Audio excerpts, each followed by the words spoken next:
지난 시간을 통해서 하나님께서 아버지 같은 분이시고 하나님께서 우리를 기다리고 계시다는 것에 대해서 살펴보았습니다. 지금까지 우리가 살펴본 것은 하나님이 과연 어떤 분이신가에 관한 것이었습니다. 하나님의 영광, 하나님의 거룩, 하나님의 공의와 함께 하나님의 사랑까지 살펴보았습니다. 오늘 이 시간에는 그 하나님께서 어떻게 사람들을 구원하시는 그 역사를 하시는가에 대해서 살펴보겠습니다. 구원이 무엇입니까? 구원은 원어 성경에 보면은 위험 가운데서 구해주는 것입니다. 다시 말해서 어떤 사람이 구덩이에 빠졌을 때 건져내주는 것이고요, 물에 빠졌을 때 구해주는 것입니다. 그것이 바로 구원의 뜻입니다. 우리가 어디에 어떠한 위험에 처해 있습니까? 죄와 사망의 그런 위험에 처해 있습니다.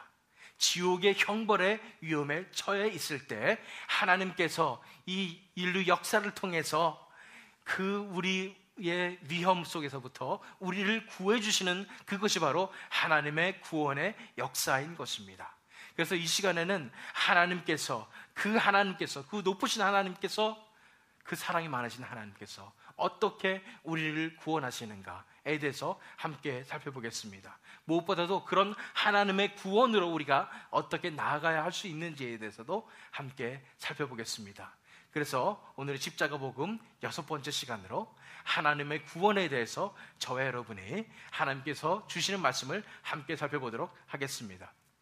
본문 말씀인 요한복음 3장 16절에서 21절, 특별히 요한복음 3장 16절은 모든 사람들이 이구동성으로 얘기합니다. 복음 중에 복음이다 얘기합니다.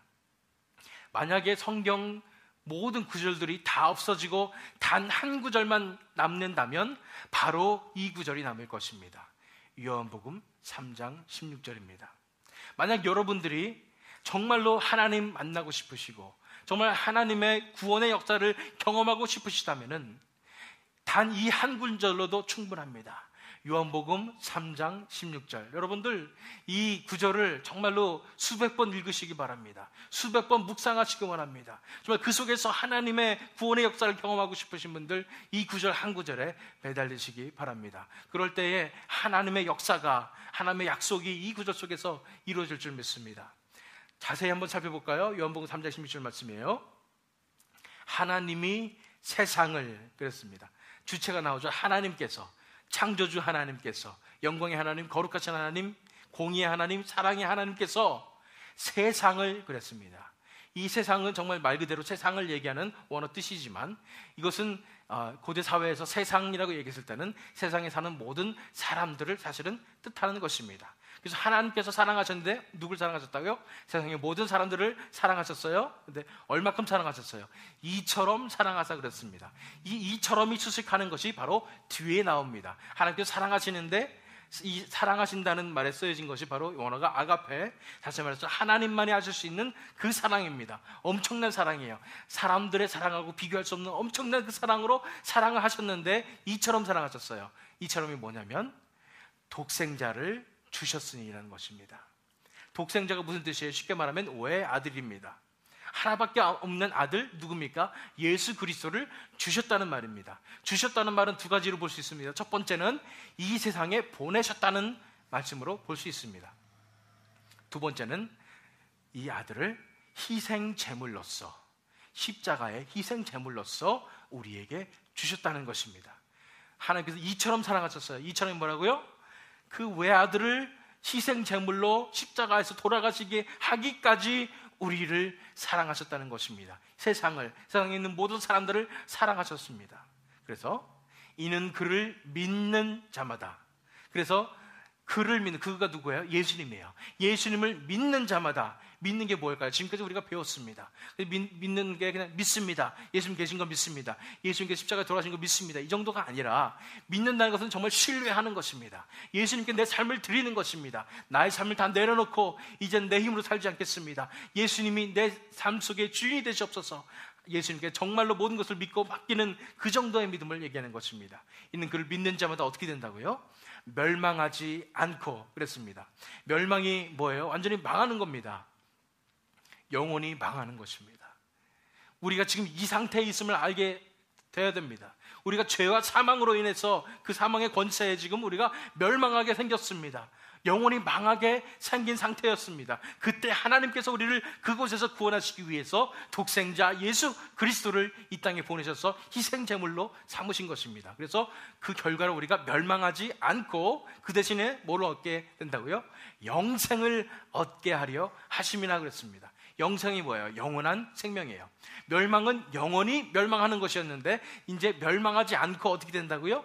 영생, 영원한 생명을, 영원히 천국의 삶을 지금으로부터 누리며 이제 나중에 천국에 가서도 정말 행복하게 영원히 죽지 않는 영생을 얻게 된다는 것입니다. 이것이 복음입니다. 그래서 요한복음 3장 16절 여러분들, 정말로 내가 하나님 만나고 싶다 그러면은 이 구절을 묵상하시고 외우시고 수백 번, 수천 번 계속 하나님께서 눈을 열어주셔서 이 말씀이 실체화가 될 수 있도록, 그렇게 깨달아지도록 기도하시면 되겠습니다. 그런데 우리가 먼저 생각해야 될 부분이 있습니다. 이렇게 하나님의 구원의 역사를 바라보면서 하나님의 구원에 대한 오해가 있을 수가 있습니다. 그래서 이 본문 말씀들을 통해서 하나님의 구원에 대한 대표적인 오해 3가지부터 먼저 살펴보도록 하겠습니다. 하나님의 구원에 대한 대표적인 오해 3가지 중에 첫 번째는 이것입니다.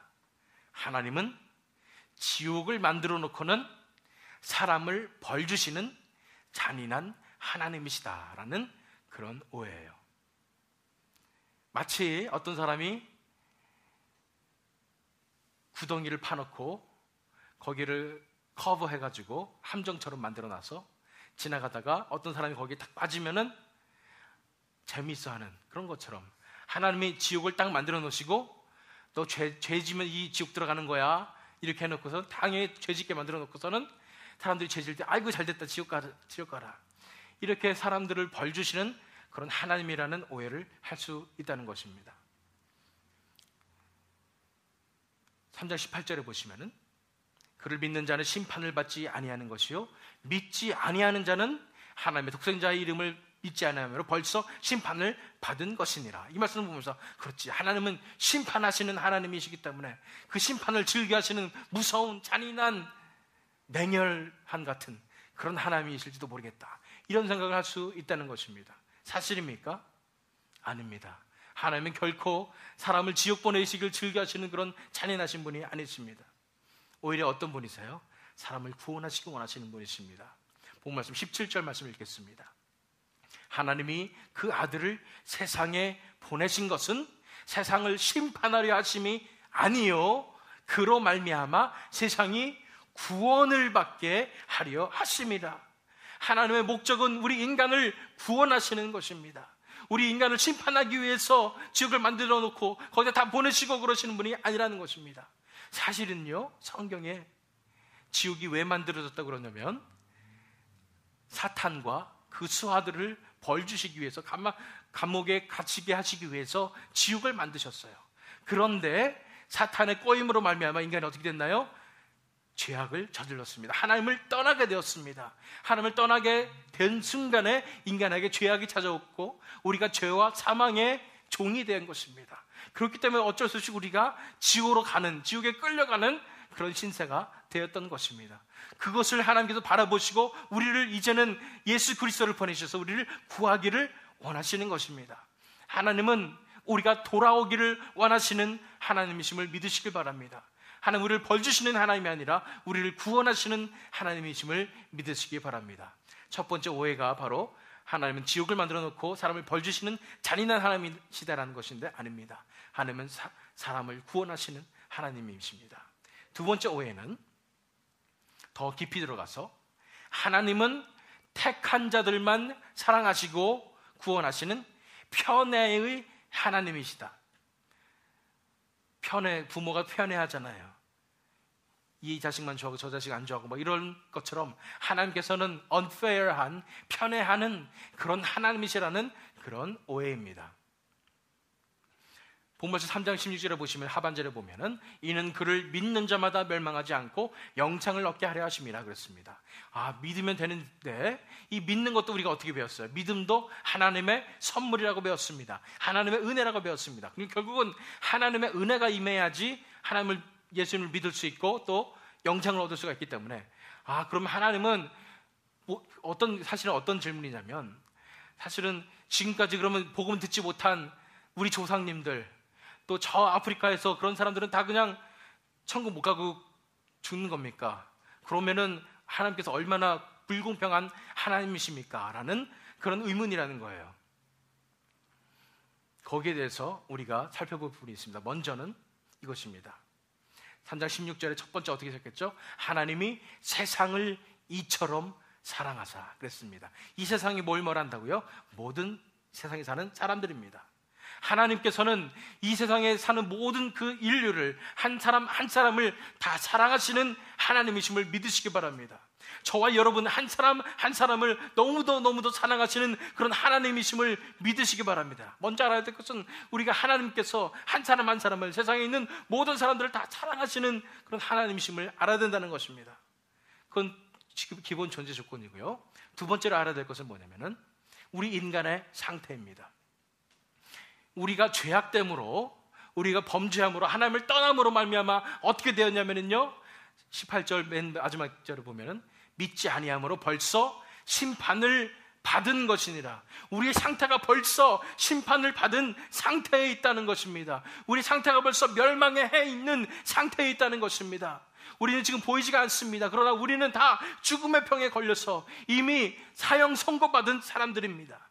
이 속에서 정말 멸망해 있는 상태라는 것이에요. 이것을 먼저 우리가 알아야 됩니다. 왜 이걸 알아야 되는지 설명해 드릴게요. 요새 타이타닉이라는 영화가 다시 한번 3D로 나오고 막 그랬잖아요. 타이타닉 호에 사람들이 침몰해가지고 물에서 둥둥 떠 있었습니다. 그럴 때 구조선이 왔어요. 구조하는 사람들이 열심히 구조했을까요? 열심히 구조했습니다. 한 사람이라도 더 살리려고 막 건졌습니다. 그러나 때가 늦어서 또 혹은 구조선이 너무 머니까 죽어가는 사람들도 있었을 것입니다. 안타깝지만 어떻게 하겠어요? 한 사람이라도 더 구원하려고, 구조하려고 노력했겠죠. 근데 딱 돌아왔더니 사람들이 구조하는 사람들을 욕하는 겁니다. 아니, 왜 저 사람은 안 구하고 이 사람만 구했냐고, 이 사람이 더 이뻐서 그랬냐고, 이 사람이 더 잘생겨서 그랬냐고, 돈 많았을 것 같아서 그랬냐고, 이렇게 욕을 합니다. 그게 말이 되겠습니까? 말이 안 되는 것입니다. 이 사람은 칭찬받아야 마땅하는 사람입니다. 왜요? 그 다 죽어가는 상황 속에서 한 사람이라도 더 건지려고 했으니까요. 다 구원하지 못했지만 한 사람이라도 더 건지려고 했었기 때문에, 특별히 건진받은 사람 입장에서는 어떻게 해요? 너무나 감사해야 하는 것입니다. 왜 나를 택했는지 모르겠지만은 나는 감사합니다 하는 것입니다. 성경에서 우리가 하나님께서 우리를 택하셨다는 그런 교리가 있습니다. 그것은 우리가 정말로 구원함을 받은 사람들, 하나님 만난 사람들 입장에서 우리를 택해 주셨기 때문에 감사한 것입니다. 반대로 생각하시면 안 돼요. 다른 사람 왜 안 택했어요? 이렇게 생각하시면 안 되는 겁니다. 모두가 다 이미 멸망한 상태에 있어요. 그 중에서 우리를 구원해 주셨기 때문에 우리가 할 일은 하면 되는 겁니다. 우리를 택해 주셔서 우리를 살려주셨기 때문에 우리는 감사하면 되는 것입니다. 하나님은 사실 모든 사람을 다 살리고 싶으신 그런 하나님이십니다. 지금도 열심히 일하고 계세요. 열심히 구원의 일을 하고 계세요. 그런데 우리를 만나주신 것, 우리가 이 자리에 와 있다는 것 자체가 하나님께서 우리를 택해 주셨고 우리를 구원하고 계시다는 것을 우리는 바라봐야 될 것입니다. 다른 사람 왜 안 택했었어요? 생각하지 마시고 나를 택해 주셨음을 감사하면서 하나님 앞에 나오시길 바랍니다. 하나님은 편의 하나님 아니십니다. 그러나 특별히 우리가 하나님의 은혜를 입어서 이 자리에 있습니다. 그 사랑에 우리는 감사해야 될 것입니다. 마지막 세 번째 오해는 이것입니다. 우리가 결단만 한다면 누구든지 하나님의 구원으로 나아갈 수 있다라는 오해입니다. 이 사실은 반대예요. 우리가 결단만 한다면은 누구든지 하나님의 구원으로 나갈 수 있다는 오해예요. 하나님 누구든지 구원의 일을 원하시기 때문에, 그러니까 우리가 마음만 딱 먹으면 하나님이 우리 다 받아주신다, 뭐 이런 생각을 하는 것입니다. 16절에 보면은 중간에 보면 이는 그를 믿는 자마다 그랬잖아요. 믿기만 하면 되는 거구나. 그래서 내가 믿습니다라고 결단만 하면 내가 구원받을 수 있겠구나. 그래서 이 결단을 강조하는 것이 사실은 반쪽짜리 복음에 있습니다. 그래서 우리가 결단만 하면 하나님이 다 당연히 우리를 받아주셔야 되는 것처럼 우리가 그렇게 배웁니다. 사실입니까? 아니에요. 그렇지 않습니다. 우리가 결단할 수 있는 힘도 없는 것을 우리는 아셔야 돼요. 본 말씀 20절 보세요. 악을 행하는 자마다 빛을 미워하여 빛으로 오지 아니하나니. 우리가 죄악 가운데 있을 때는 하나님의 말씀을 들어도 깨닫지를 못할 뿐 아니라 싫어해요. 세상이 더 좋기 때문에요. 오히려 미워하게 되는 것입니다. 이것이 인간의 타락한 본성이에요. 그렇기 때문에 우리가 이 인간의 타락한 본성으로 결단해가지고 내가 예수 믿을 거야, 하나님 믿을 거야 할 수 있다는 것이 절대 아니라는 것입니다. 오직 하나님의 은혜가 임해서 우리 눈이 열리고 하나님의 사랑을 바라볼 줄 알아야 우리가 그 믿음을, 하나님께서 주시는 그런 은혜로 말미암아 믿음을 얻을 수가 있게 되는 것입니다. 우리가 아무리 믿을 거야 결단한다고 해서 믿어지는 것이 아니라는 것입니다. 하나님의 은혜가 임해야 된다는 것입니다. 그렇기 때문에 저는 이 시간에 말씀드리고 싶어요. 많은 분들이 한국 사회에서 기독교가 욕을 먹고 이런 부분에 대해서 걱정을 많이 합니다. 가장 큰 부분이 기독교인들이 너무나 잘못을 많이 했기 때문에 그렇습니다. 그것은 우리가 인정해야 됩니다. 그런데 또 한 가지 경우가 있다는 것을 우리가 알아야 됩니다. 진정한 복음을 세상 사람들이 좋아할 수는 없습니다. 미워할 수밖에 없습니다. 그것은 우리가 인정하고 가야 됩니다. 그렇기 때문에 베드로 사도가 얘기했잖아요. 핍박에 대해서 얘기했습니다.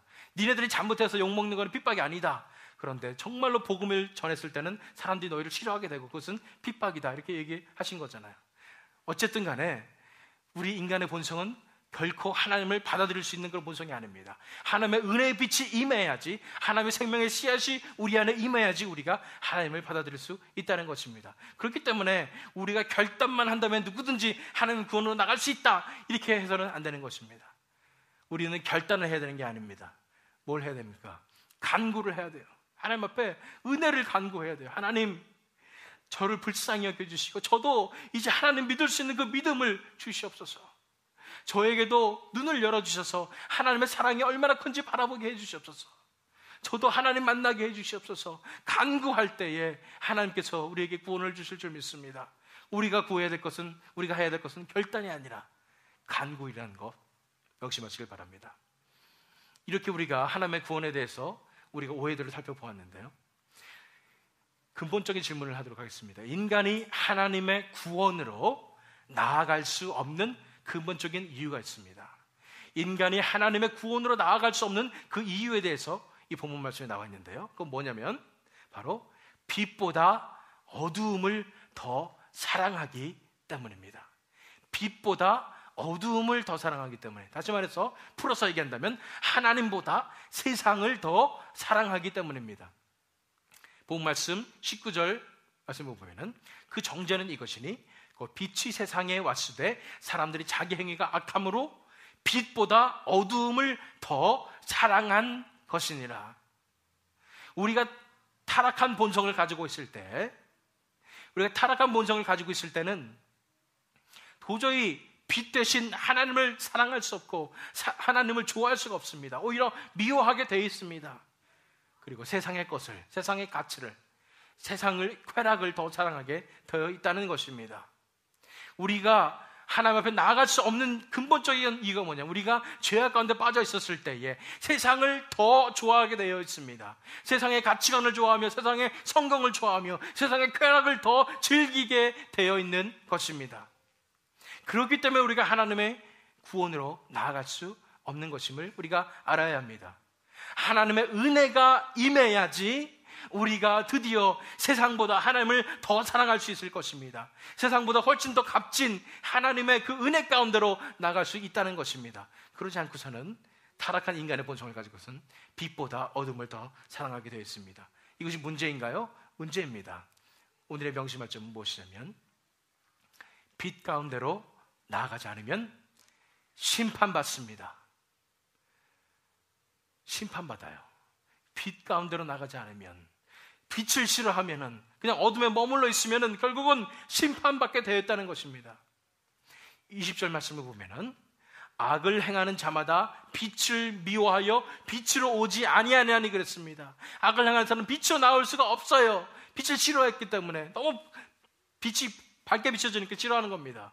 그럼 어떻게 된다고요? 18절의 말씀 보면 믿지 아니하는 자는 하나님의 독생자의 이름을 믿지 아니함으로 벌써 심판을 받은 것이니라. 결국 믿지 않았기 때문에, 빛으로 나오지 않았기 때문에 결국 어떻게 된다고요? 심판을 받게 된다는 것입니다. 우리 심각하게 생각하셔야 되는 것입니다. 아직도 내 속에서 세상의 것이 더 좋고 세상을 더 사랑하며 세상의 가치관을 따라서 지금도 내가 살아가고 있다면은 여기서 멈추시길 원합니다. 그리고 간구하시기 원합니다. 나에게도 하나님의 은혜를 베풀어 주셔서 내가 세상의 것이 더 좋아 보이지 아니하고 하나님이 더 좋아 보이며 세상의 쾌락이 더 중요한 것이 아니라 하나님과의 교제 속에서 나오는 진정한 기쁨을 추구하는 제가 되게 해 주시옵소서. 왜냐하면 그렇게 빛 가운데로 나가지 않으면 우리가 심판받기 때문입니다. 심판은 지옥의 심판입니다. 하나님과 영원한 분리입니다. 그 고통 속에서 영원토록 살아가게 되는 것입니다. 에베소서 2장 1절에서 3절 말씀입니다. 그는 허물과 죄로 죽었던 너희를 살리셨도다. 허물과 죄로 우리가 죽어있는 상태를 우리가 알아야 돼요. 죽었습니다. 우리가 죽었어요. 그런데 예수님이 살리셨다는 얘기예요. 그런데 그때 너희는 그 가운데서 행하여 이 세상 풍조를 따르고 공중의 권세 잡은 자를 따랐으니, 이 세상을 따라가고 이 세상에 하자는 대로 하고 이 세상의 성공을 따라가며 이 세상의 쾌락을 따라가는 그런 삶을 우리가 살아갔다는 것입니다. 그 지금 불순종의 아들들 가운데서 역사는 영이라. 결국 사탄이에요. 우리는 사탄을 따라갔던 것입니다. 전에도 우리도 다 그 가운데서 우리의 육체의 욕심을 따라 지내며 우리 하고 싶은 대로 하며 우리 타락한 육체가 하자는 대로 그냥 우리가 다 행동을 했어요. 그것이 바로 죄예요. 육체와 마음에 원하는 것을 하여 다른 일과 같이 본질상 무엇의 자녀요? 진노의 자녀이었더니 하나님의 진노가 우리 안에 우리 위에 머물러 있는 그런 상태였다는 것입니다. 우리가 이렇게 육체의 소욕을 따라가며 세상을 따라가며 세상을 더 좋아하며 이렇게 나아갈 때에, 세상의 것을 즐기며 나아갈 때 결국은 뭐예요? 하나님의 진노가 우리 위에 머물러 있다는 것입니다. 우리가 많이 배웠습니다. 하나님의 진노의 그 무거움을 배웠습니다. 하나님의 진노는 노아의 홍수처럼 이 세상을 물로 휩쓸어 버리며 소돔과 고모라처럼 불로 태워버리시는 엄청난 진노입니다. 그 진노가 우리 위에 머물러 있고, 그렇기 때문에 결국은 우리가 심판받고 지옥 갈 수밖에 없는 상황이라는 것입니다. 우리가 이렇게 이 어둠 가운데 머물러 있으면은 우리는 결코 구원받을 수가 없습니다. 우리가 빛 가운데로 나아가지 않으면 결국은 우리가 심판받는 것입니다. 지옥의 불길로 갈 수밖에 없는 것입니다. 그렇기 때문에 우리가 필요한 것은 이제 하나님께서 역사하시는 그 구원의 역사 속으로 들어가는 것입니다. 그러기 위해서 오늘의 클루를 보도록 하겠습니다. 오늘의 클루는 이것입니다. 하나님의 희생의 무게를 바라보십시오라는 것입니다.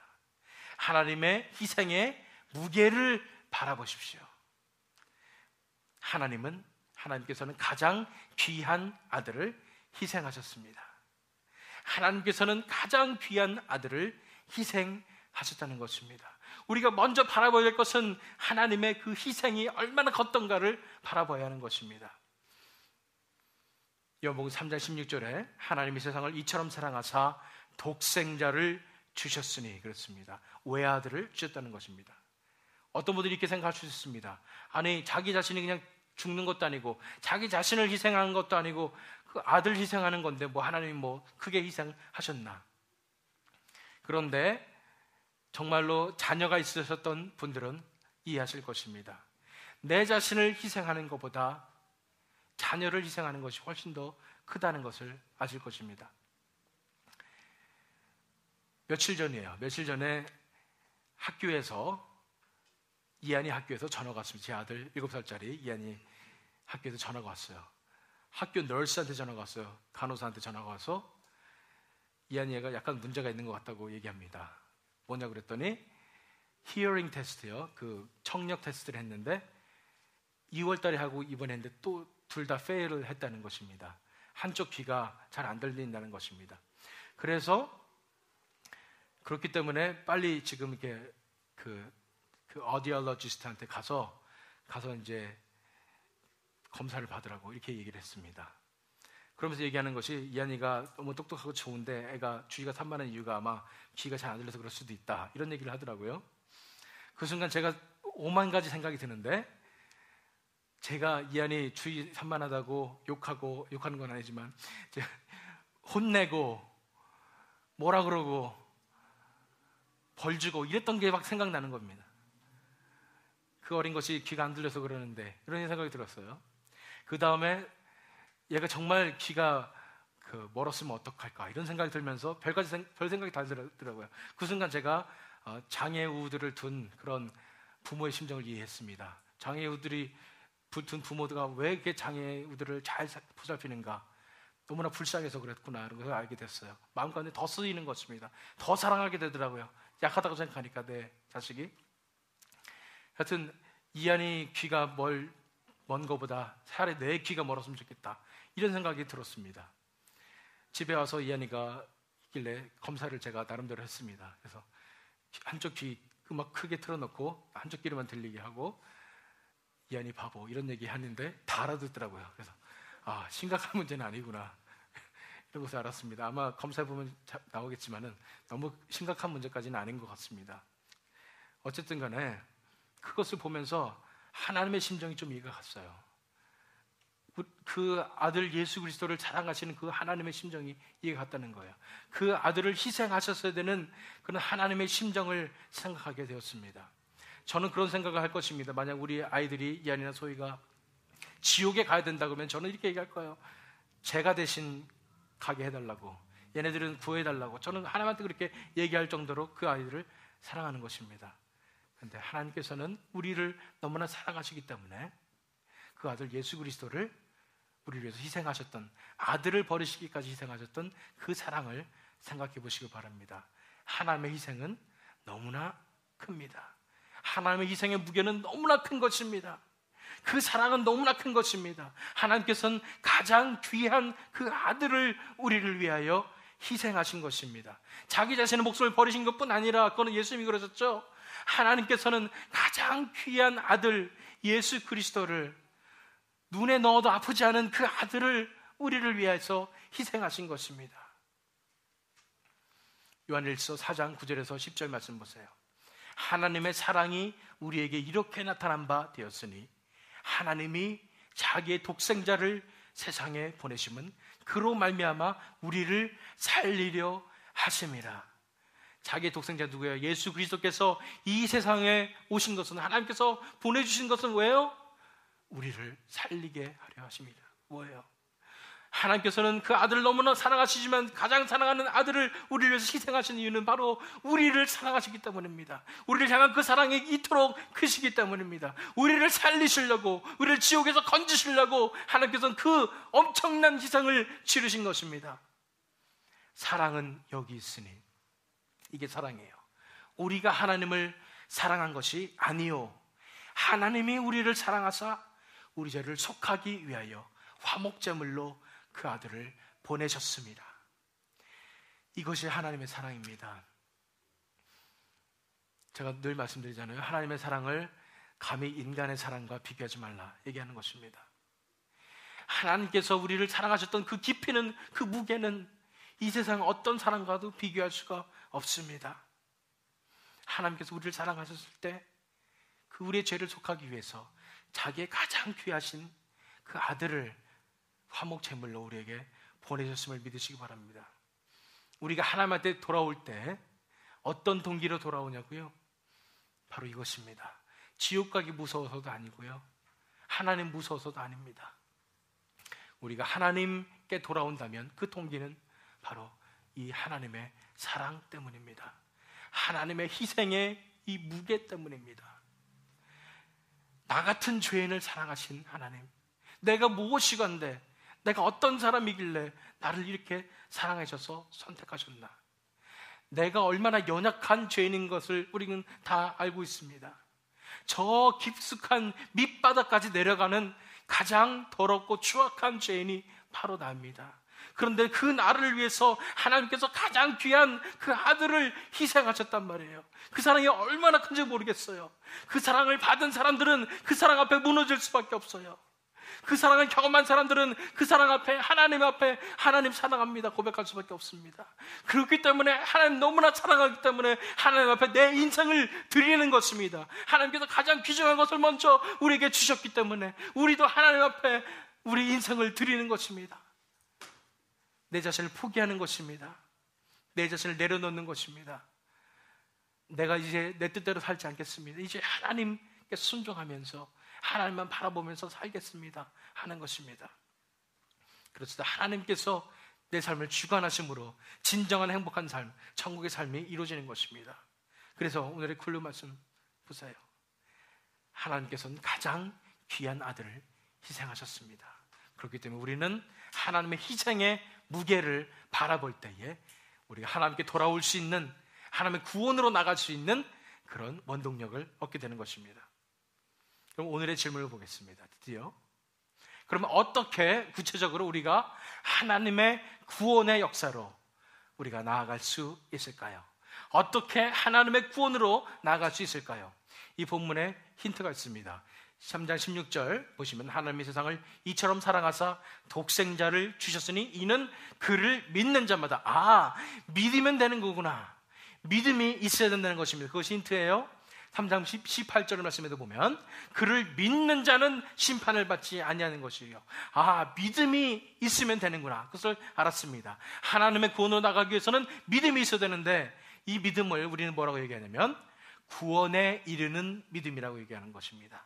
구원을 받을 만한 믿음입니다. 구원에 이르는 그 믿음을 우리가 가져야 됩니다. 그래서 그 해답을 어떻게 살펴봤냐면요, 하나님의 구원에 이르는 믿음으로 나아가는 세 가지 단계입니다. 이 본문 말씀 속에 나와 있습니다. 하나님의 구원에 이르는 믿음으로 나아가는 세 가지 단계, 구원을 받을 만한 그 믿음으로 나아가는 세 가지 단계. 그 첫 번째는 이것입니다. 바로 우리가 지금 멸망의 상태에 있음을 인정하십시오라는 것입니다. 지금 현재 바로 이 순간에 우리가 멸망의 상태에 있음을 인정하라는 것입니다. 본문 말씀 18절 말씀 보시면은 그를 믿는 자는 심판을 받지 아니하는 것이요 믿지 아니하는 자는 하나님의 독생자의 이름을 믿지 아니함으로 벌써 심판을 받은 것이니라. 언제 받았다고요? 벌써 심판을 받았습니다. 이게 시제가 뭐냐면 과거 완료입니다. 벌써 심판을 받았다는 얘기입니다. 심판이 다 끝난 상황이란 말이에요. 벌써 우리가 멸망을 받은 그 상태에 있다는 것입니다. 우리가 죄악 가운데 있을 때에 우리는 벌써 이런 심판을 받은 것입니다. 마치 이미 우리가 시한부 인생 선고를 받은 거나 다름없다는 것입니다. 벌써 우리가 암 선고를 받은 것이나 다름없는 상황입니다. 이제 죽게 되어 있습니다. 고통이 이제 찾아오고 있습니다. 우리가 죽음의 병에 걸린 것입니다. 죽음의 병에 걸려서 이미 우리가 지금 desperate한 상태에 있다는 것을 우리가 알아야 됩니다. 나중에 우리가 지옥 가니까 지옥에 가기 전에 우리가 예수 믿는데 그가 아니라 지금 우리의 상태가 멸망의 상태에 있음을, 벌써 죽음의 병에 걸려 있어서 지금 오늘 내일 하는 상태임을 우리가 인정해야 한다는 것입니다. 왜 죽음의 병에 걸렸습니까? 창세기 2장 16절에서 17절 말씀 읽겠습니다. 여호와 하나님이 그 사람에게 명하여 이르시되 동산 각종 나무의 열매는 내가 임의로 먹되 선악을 알게 하는 나무의 열매는 먹지 말라. 내가 먹는 날에는 반드시 죽으리라 하시니라. 맨 처음에 아담과 이브가 선악과를 먹게 되는 그 사건이에요. 하나님은 분명히 말씀하셨어요. 이걸 먹지 말라고. 왜 그 나무의 과실을 왜 두셨냐면은 나는 하나님이고 너희는 사람이다. 네가 이 말씀에 순종함으로써 나의 하나님됨을 나타내라. 다 쉽게 말하면은 이거 먹으면 네가 무슨 뜻이냐면 네가 나로부터 자유하겠다는 뜻이다. 이런 말씀하신 거예요. 그러므로 네가 이거 먹는 날에는 정말 네가 죽는다 말씀하신 겁니다. 죽었습니까? 죽음의 병에 걸렸습니다. 먹는 그 순간에 죽음의 병에 걸려서 멸망의 상태로 들어간 것입니다. 로마서 6장 23절의 말씀 보면 죄의 싹은 사망이요 라고 그랬습니다. 싹은 뭐예요? 우리가 돈 받는, 일하고 대가로 받는 게 싹입니다. 죄의 대가가 뭐라고요? 사망입니다. 죽는 것입니다. 멸망하는 것입니다. 지옥 가는 것입니다. 로마서 3장 23절에는 모든 사람이 죄를 범하였음에 하나님의 영광에 이르지 못하더니 그랬습니다. 모든 사람이 다 죄를 범했단 말이에요. 결국 우리가 다 멸망의 상태에 있다는 것입니다. 그것도 우리가 인정해야 하는 것입니다.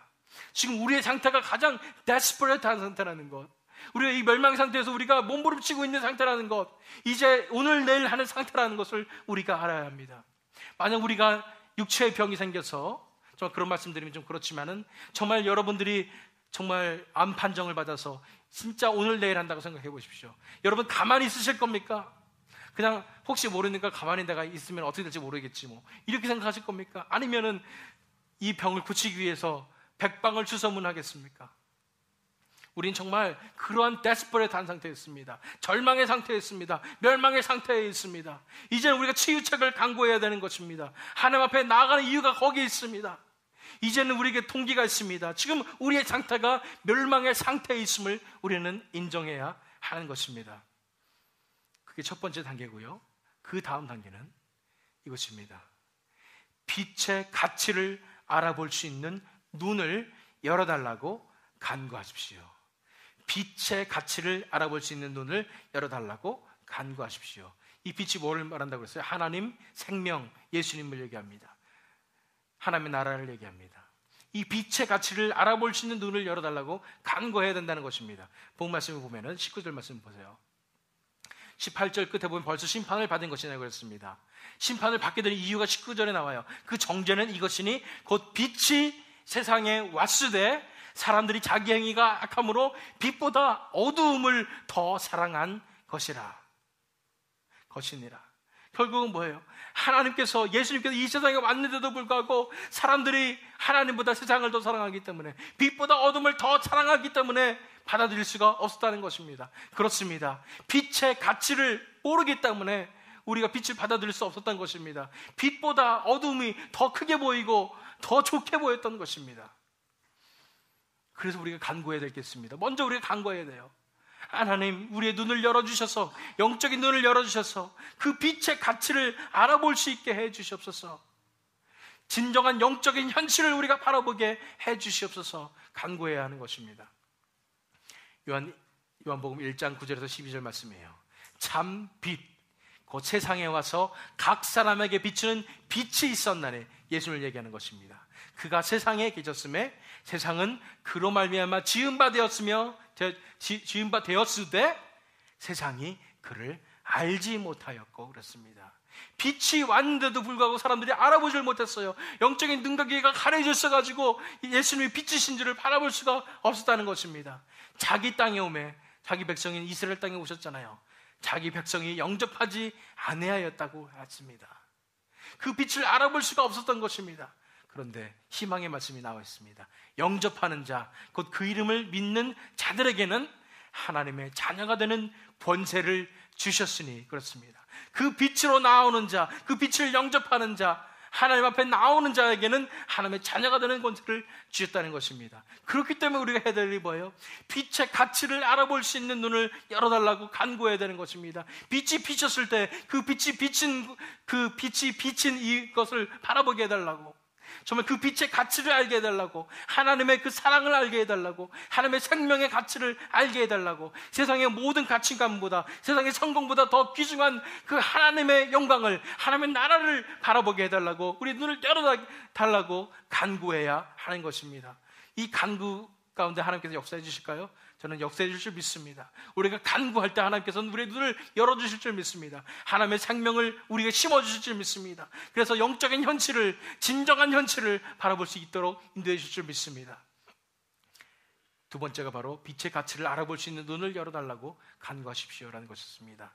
마지막 세 번째 단계는 이제 하나님의 희생을 의지하여 빛 가운데로 나아오십시오 라는 것입니다. 하나님의 희생을 의지하여 빛 가운데로 나아오십시오.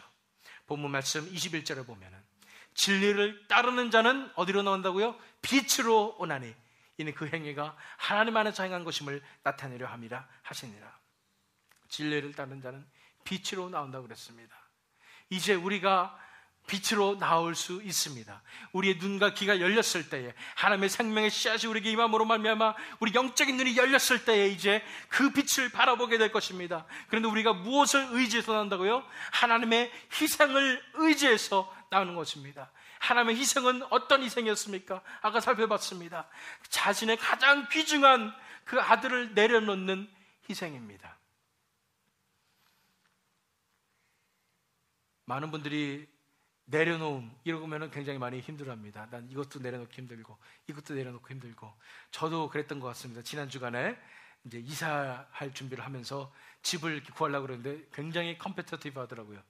그래서 정말 좋은 집이 있어가지고 제가 이 집으로 이사 갔으면 좋겠다 그랬는데 바로 연락이 왔어요. 안 됐다고. 그래서 그 순간에 또 나도 이제 이사 가는 것도 내려놓고 우리 아이들 학교 문제도 내려놔야 되는구나. 그러면서 역시 내려놓으면 힘들구나 이런 생각을 했습니다. 내려놓을 때마다 힘든 것 같아요. 근데 하나님께서 뭘 내려놓으신지 보시길 바랍니다. 하나님께서 자신의 목숨보다 더 중요한 예수 그리스도를 내려놓으셨어요. 그게 바로 하나님의 희생이에요. 하나님의 그 희생을 바라볼 때 우리는 모든 걸 다 내려놓을 수 있습니다. 뭐가 중요합니까? 우리가 살아있는 것조차도 다 하나님의 은혜죠. 어쨌든 그 하나님의 희생을 의지하게 될 때에 그 희생의 그 사랑이 우리에게 다가오게 될 때 그 사랑을 의지해서 그 원동력으로 받아들여서 우리가 빛 가운데로 나갈 수 있습니다. 두 번째는 하나님의 희생이 바로 예수 그리스도의 십자가입니다. 십자가의 능력이 있음을 믿으시기 바랍니다. 어떤 능력이 있습니까? 십자가의 대속의 능력이 있습니다. 우리의 죄를 대신 갚아주시는 능력이에요. 십자가에 칭의의 능력이 있습니다. 우리를 의롭다 하시는 예수님의 의로우심이 우리에게 전가되는 능력이 있습니다. 십자가에 중생의 능력이 있습니다. 하나님의 씨가 우리에 심해져서 우리에게 새 생명이 되는 그런 능력이 있다는 것입니다. 그 십자가의 능력을 의지해서 우리가 빛 가운데로 나아갈 수 있다는 것입니다. 우리 많이 살펴봤어요. 히브리서 10장 19절에서 20절 말씀이에요. 그러므로 형제들아 우리가 예수의 피를 힘입어 성소에 들어갈 담력을 얻었나니 그 길은 우리를 위하여 휘장 가운데로 열어놓으신 새로운 살 길이요 휘장은 곧 그의 육체니라. 예수의 피를 힘입어 우리가 담대히 하나님 앞에 나아갈 수 있습니다. 우리는 부족한 사람들입니다. 우리는 죄인들입니다. 그런데 예수님의 피가 우리를 덮어주실 때에 우리는 담대히 하나님 앞에 나아갈 수가 있습니다. 그 빛 가운데로 우리가 걸어 나올 수 있다는 것입니다. 예수의 피를 힘입어 우리가 나갈 수 있는 것입니다. 정리해 볼까요?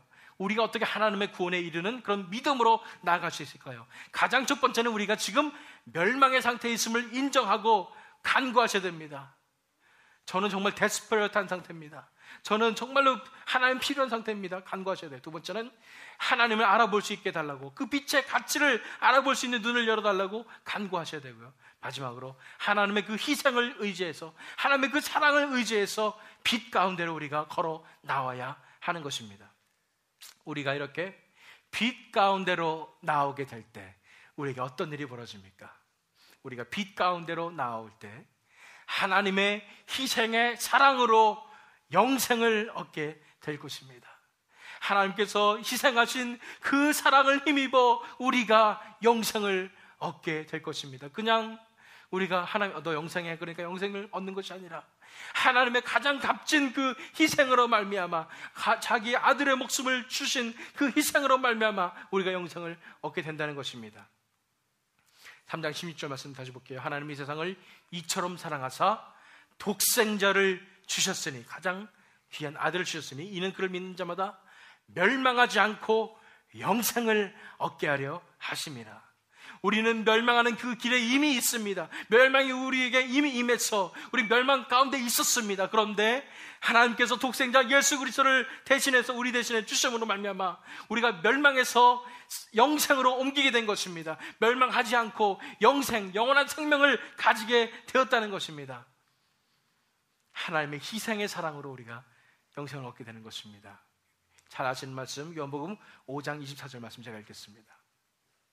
내가 진실로 진실로 너희에게 이르노니, 내 말을 듣고, 예수님께서 하신 말씀이에요, 또 나 보내신 이를 믿는 자는 영생을 얻었고 심판에 이르지 아니하나니 사망에서 생명으로 옮겼느니라. 아까 과거 완료형 생각나십니까? 우리가 벌써 심판이 이르렀다고 그랬습니다. 벌써 우리 심판 가운데 있다고 그랬는데 그 똑같은 표현으로 우리가 이미 영생을 얻었고 그랬습니다. 우리가 하나님을 믿을 때, 예수 그리스도를 믿을 때에 정말 우리가 그 영생을 얻었고 이제는 심판에 이르지 아니하노니 사망에서 생명으로, 영원한 죽음에서, 영원한 멸망에서 생명으로, 영원한 생명으로 이미 옮겨졌다는 것입니다. 그것이 성경의 말씀입니다. 우리가 빛 가운데로 나오게 될 때에, 하나님 앞으로 나오게 될 때, 우리의 모든 것을 다 내려놓고 하나님께로 나오게 될 때에 우리의 운명은 영원한 멸망에서부터 영원한 생명으로 바뀌게 된 것입니다. 우리가 빛 가운데로 나오게 될 때 하나님의 희생의 사랑으로 우리가 영생을 얻게 될 것입니다. 우리가 지금까지 하나님에 대해서 살펴봤습니다. 사실은 오늘이 하나님에 대해서 살펴본 것의 마지막입니다. 우리가 하나님의 영광, 하나님의 거룩, 하나님의 공의, 하나님의 사랑을 보면서 이제는 그 하나님께서 우리를 사랑하셔서 구원하심을 바라보게 되었습니다. 이제는 우리가 하나님에 대해서 살펴보는 것이 아니라 이제 5시간에 또 걸쳐서 우리 인간에 대해서 살펴볼 것입니다. 어쨌든 간에 이 가운데서 제가 여러분들에게 정말 말씀드리고 싶은 것이 있습니다. 그것은 뭐냐면 이 하나님의 사랑 가운데로 나오시라는 것입니다. 더 이상 기다릴 수가 없습니다. 지금 우리가 멸망의 상태에 있다는 것을 인정하시고 이제는 내가 하나님 필요합니다. 내가 그냥 억지로 다 내려놓고 그러는 것이 아니라 하나님께서 먼저 나를 위해서 희생하신 그 사랑이 너무나 크기 때문에 그 사랑에 감격하여 내가 하나님 앞에 내 인생을 드립니다 라고 고백드리는 그런 저와 여러분이 됐으면 좋겠습니다. 우리가 한 번 더 읽도록 하겠습니다. 요한복음 3장 16절입니다. 제가 처음에 말씀드린 대로 이 말씀을 정말 여러분들 제대로 묵상하시고 반복해서 읽으시고 외우시고 묵상하시길 바랍니다. 우리 간절한 마음으로 이 말씀을 묵상하실 때에 이 말씀 속에 살아계신 하나님께서 이 말씀을 깨닫게 해주실 줄 믿습니다. 이 말씀이 실체화돼서 우리에게 다가올 줄 믿습니다. 이 말씀을 통해서 우리가 구원함을 얻을 줄 믿습니다. 한번 읽어볼까요? 다 같이 한 목소리로 요한복음 3장 16절 천천히 읽어보도록 하겠습니다. 시작. 하나님이 세상을 이처럼 사랑하사 독생자를 주셨으니 이는 그를 믿는 자마다 멸망하지 않고 영생을 얻게 하려 하심이라. 아멘.